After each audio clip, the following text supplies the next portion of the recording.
राधे राधे दोस्तों, मैं गौरव शर्मा फिर से आपके साथ। अगर समाज का एक तबका, एक नागरिक खतरे में है तो समझ लीजिए सारा समाज, सारा देश खतरे में है। तो दोस्तों, इसीलिए आज मैं आपके लिए एक बहुत ही अद्भुत कहानी लेकर आया हूँ, जिसमें हमेशा अपनी नहीं दूसरों की भी सोचनी चाहिए। तो शुरू करते हैं। एक चूहा कसाई के घर में बिल बनाकर रहता था। उसने एक दिन देखा कि कसाई की बीवी थैले से कुछ निकाल रही है।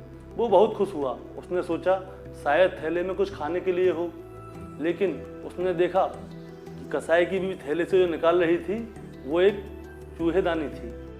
चूहेदानी को देखकर वह चूहा घबरा गया और घर के पीछे गया।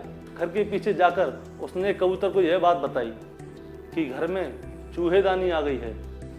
तो कबूतर ने चूहे का मजाक उड़ाते हुए कहा, मुझे कौन सा चूहेदानी में फंसना है, ये तेरी टेंशन है, तू भुगत।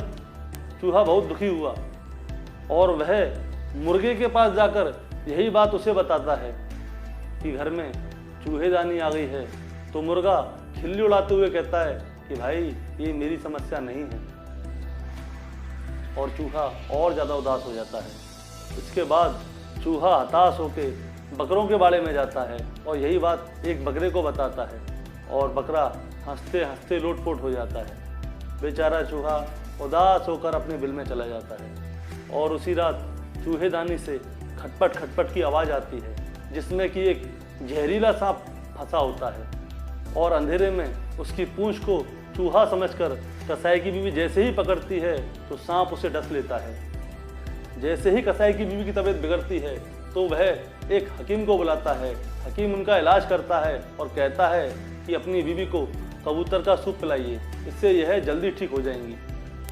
और उसके बाद कबूतर कढ़ाई में उबल रहा होता है। यह बात सुनकर उसके बहुत से रिश्तेदार उसकी बीवी को देखने आते हैं। उन सभी का भोजन का प्रबंध किया जाता है।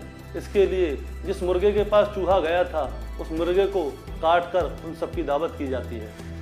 और कुछ दिन बाद जैसे ही कसाई की बीवी बिल्कुल अच्छी तरह ठीक हो जाती है तो कसाई बहुत ही खुश होता है और अपने यार दोस्तों को बुलाता है, उन सबको पार्टी देता है। और वही बकरा जो चूहे से कहता है यह मेरी चिंता नहीं तुम्हारी चिंता है, उसी बकरे को काट कर अपने सभी दोस्तों को बांट देता है। और वहीं चूहा उस घर को छोड़कर बहुत दूर जा चुका होता है।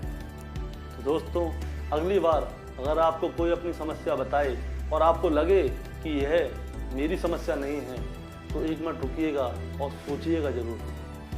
अगर समाज का एक तबका, एक नागरिक खतरे में है तो समझ लीजिए सारा समाज, सारा देश खतरे में है। और अपने अपने दायरे से बाहर निकलिए, स्वयं तक मत रहिए और सामाजिक बनिए। अगर आपको हमारी यह जानकारी अच्छी लगे तो हमारा चैनल सब्सक्राइब करना बिल्कुल ना भूलें और हमारी यह कहानी आगे भी शेयर करें ताकि लोग एक दूसरे की मदद कर सकें। बोलिए राधे राधे।